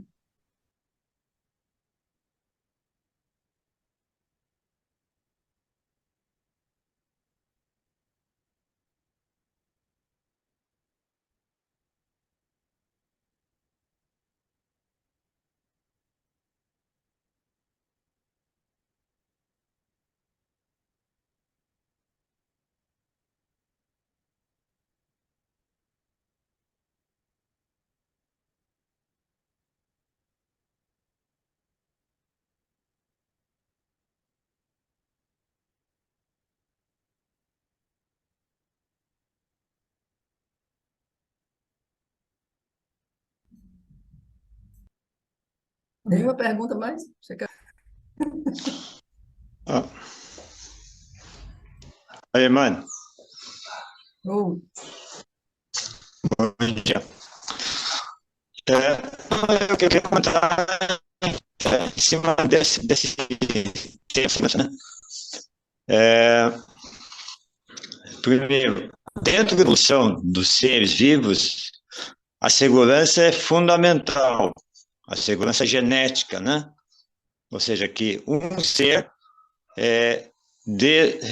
reproduza e tenha descendentes iguais, dentro de uma certa variação, mas seja seguro, né? Ou seja, um filhote de gato seja um gato, e não nasce um rinoceronte de um filhote de gato, certo? Então, isso é uma segurança que tem que ter, que a natureza trabalha, né? Nós, humanos, a nossa melhor segurança que nós temos é o nosso ego. Ou seja, eu sou eu, tu é tu, e viva o rabo do tatu, né? Ou seja, nós somos, aparentemente, estamos seguros dentro de nós mesmos. Só que tanto essa segurança genética como essa segurança de ego, ela é pífia, né? Ela assim, ela não se sustenta no tempo, né? Vamos olhar os dinossauros. Os dinossauros sumiram no tempo. Então, eles tinham uma segurança, mas não serviu para muita coisa. Então, quando a mãe diz que a segurança é o que está o mais acima, o supremo, o divino, ela talvez coloque isso, quer dizer, que seja algo o mais elevado possível, né? Ponto. E a outra questão da segurança é se você é um ou se você é todos, se você não. O problema, essa palavra você é difícil de dizer no meio disso aqui tudo, né? Ou seja, se é um e é tudo, se é tudo, você não é nada. Então você tem que ser alguma coisa. Consegui confundir mais ou não? Obrigado. Câmbio e desligo. Não estou ouvindo nada. Tá mudo.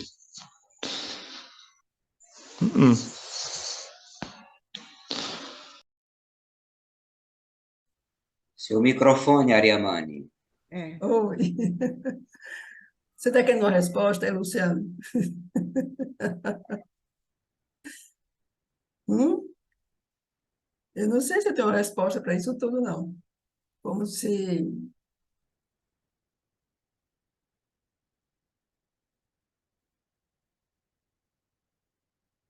Eu não quis perguntar, só quis confundir. Como diz lá o macaco lá da. Então, é por isso, essa coisa Você só mostrou um pouco essa coisa das elucubrações, né? Essa coisa assim do argumento, essa coisa assim que pode provar tudo a partir de argumento, né? Isso que a gente leu antes.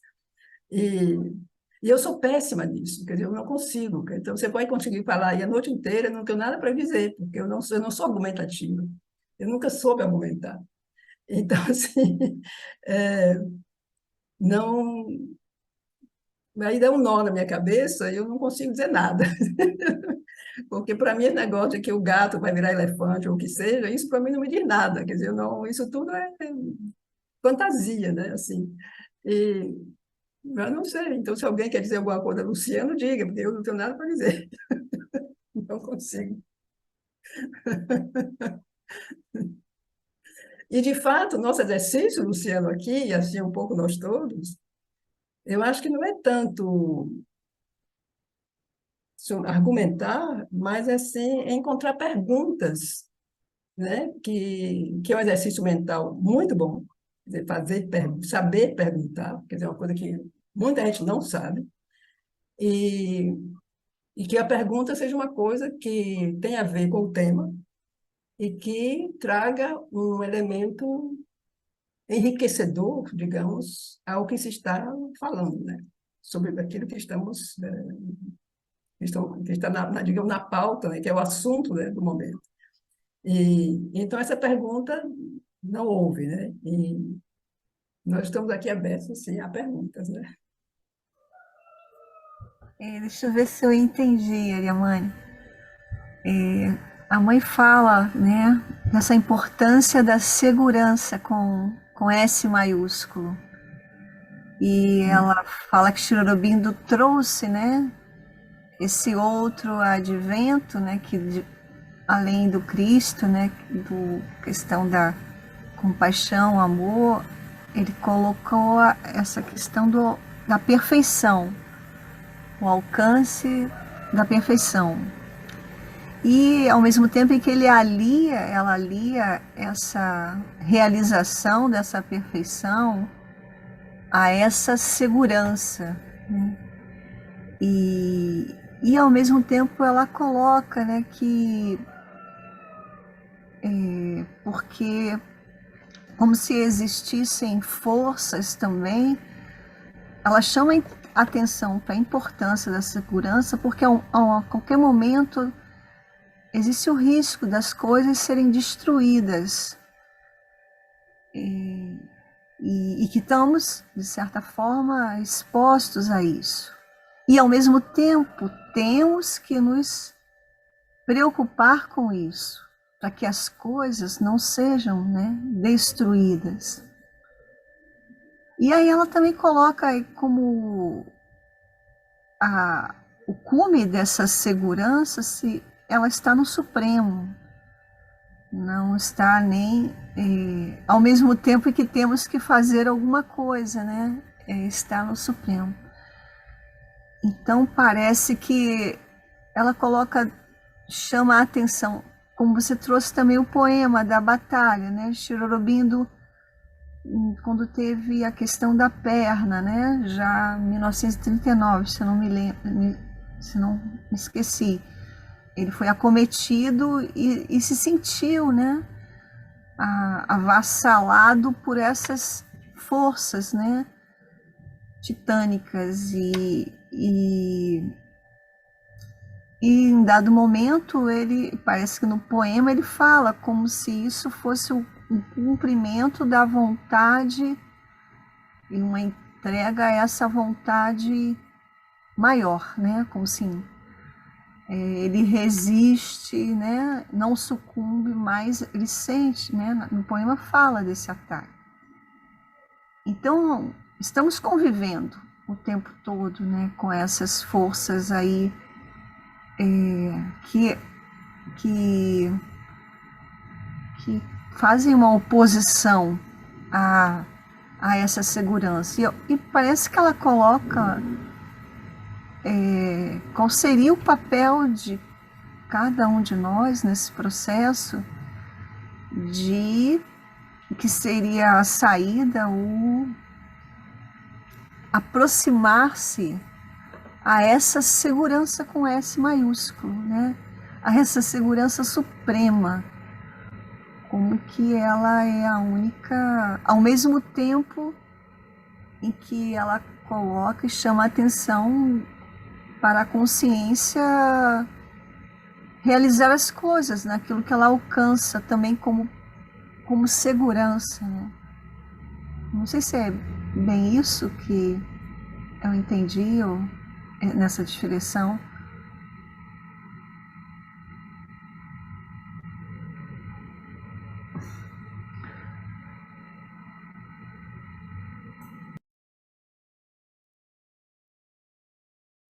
Com seu áudio fechado, Ariamani. Eu sugiro que quem tem acesso às agendas que leia essa conversação completa, porque tem um momento assim que é muito bonito, muito muito importante quando ela fala da presença de Cherubim, da segurança que ele emanava. E então é muito, eu não quis traduzir porque era como que já ia trazer coisa demais, né? Mas quem puder ler, eu aconselho que leia, porque a conversa completa, porque é muito poderosa. Então, é um momento assim muito importante, muito forte. Essa relação que ela faz da segurança com a presença de Cherubim, a presença física de Cherubim. E, então, não sei se tem mais alguma pergunta, né, assim, sobre... Mas, Rosana, a coisa é que essa segurança também como a gente falou antes, ela é gradual, quer dizer, não é uma coisa que a gente vai dormir, acorda amanhã e sente isso, né? Quer dizer, é uma coisa que é um processo, faz parte do nosso processo de crescimento e, e dessa entrega, e desse amor, dessa confiança. E, e quanto mais isso se desenvolve na gente, isso dá essa segurança também, né? Porque tem uma resposta, né? Então, como ela diz, quanto mais a gente se aproxima do Supremo e se abre a ele e recebe, então mais essa segurança se torna viva, né? Presente.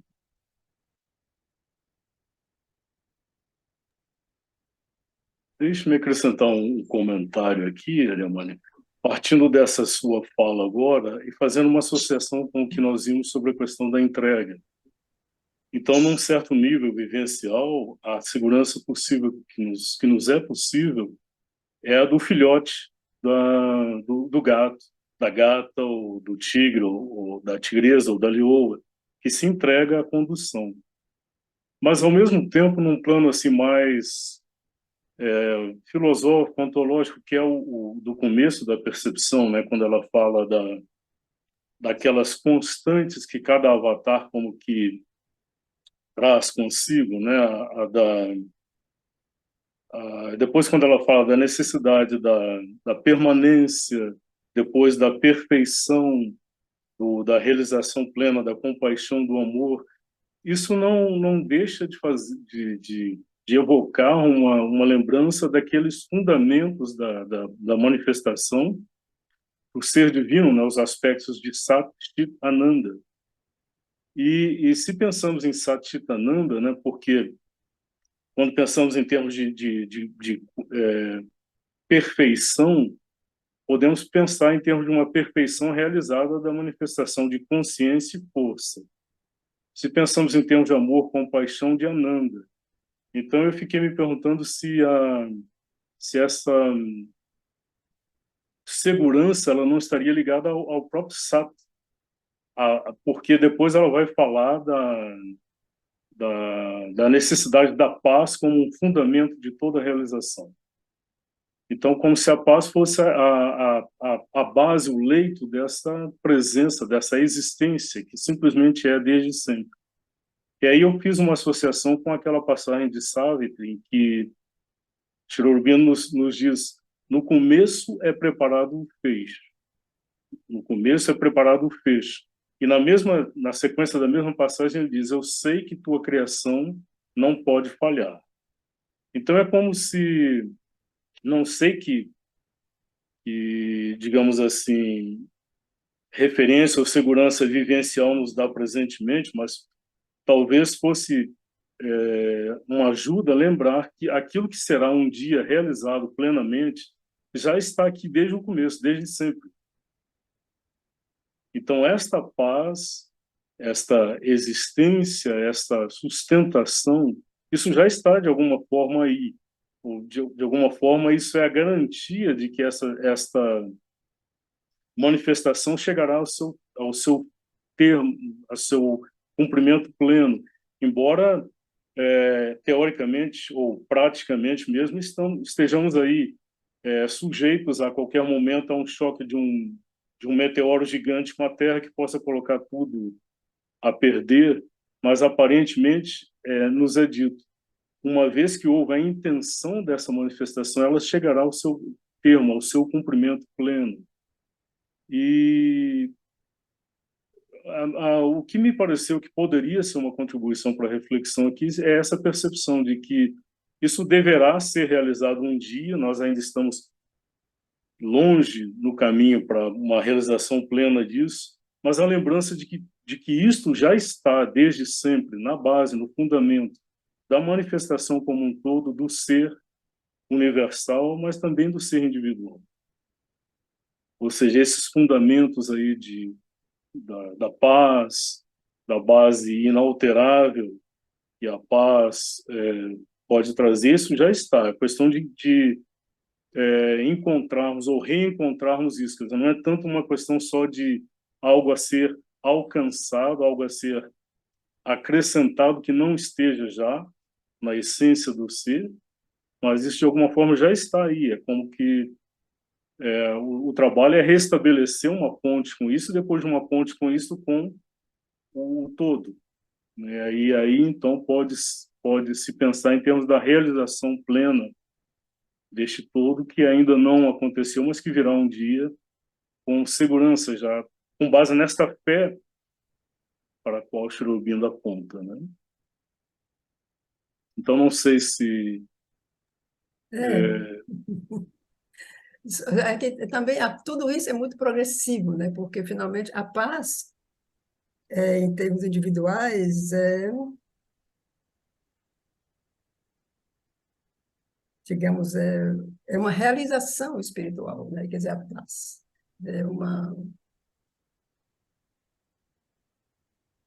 um estado, né? Que se chega, né? E é um estado interior, a paz. E então, isso aí vai muito longe, porque tudo isso, como o Ricardo diz, tudo isso está aí, quer dizer, como a alegria está aí, quer dizer, o deleite divino, quer dizer, o mundo foi criado do deleite, então tudo isso está aí. E é esse caminho, né, humano que é tão doloroso, que é tão, é esse parto, né, que a gente leva milênios, né, para alcançar alguma coisa, né? E as coisas estão se acelerando de tal maneira que qualquer coisa pode acontecer, né? A qualquer momento pode, sei lá. E mas quer dizer, essa coisa do progressivo que me vem sempre, né? Quer dizer, não é isso, como a mãe diz no começo, né? Não é de um dia para o outro, né? Quer dizer, é uma coisa que vai é gradual, que vai chegar um momento então que vai acontecer, mas é gradual e a gente não vê o maior, a gente vê só a ponta do nariz, assim, isso que está aqui na minha frente, então é o que a gente vê, a gente não consegue ver, assim. E então justamente a gente não consegue ver que tudo está aí, né? Porque tudo está aí, mas está escondido, nossos olhos estão velados, né? A gente não vê, a gente não sabe, a gente não. Bom, a gente tem só que agradecer, porque teve Cherubim e a mãe que nos dizem, né? Que as coisas que a gente sabe que é, porque senão. E,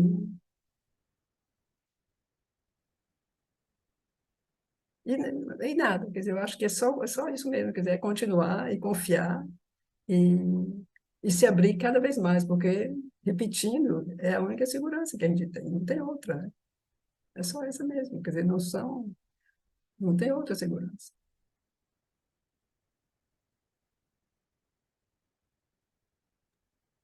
mesmo a ideia do resgate de alguma coisa que já está desde sempre, ele é progressivo. Claro, Então, nos é dito, nós temos em nós uma essência psíquica. Essa essência psíquica está em conexão direta com o divino, é o divino. Então, ela já tem em si, em potencial, tudo isso. E, no entanto, levamos uma vida inteira para ter uma pequena abertura para isso, quanto mais uma realização consciente disso, né? Então, é um progressivo, mas talvez com base pudesse ajudar uma percepção de que é um progressivo em direção à descoberta de algo que já está aí. Não é algo a ser acrescentado de fora, é algo que já está dentro, é como algo a uma ser possibilidade a descoberto, ser né? descoberta, É, né? a ser Sim, descoberto. sim. Descoberto. Exato, exatamente isso.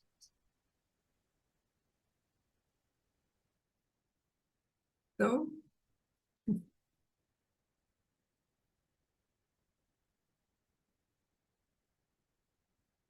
ficamos por aqui. Então, bom dia, bom domingo a todos.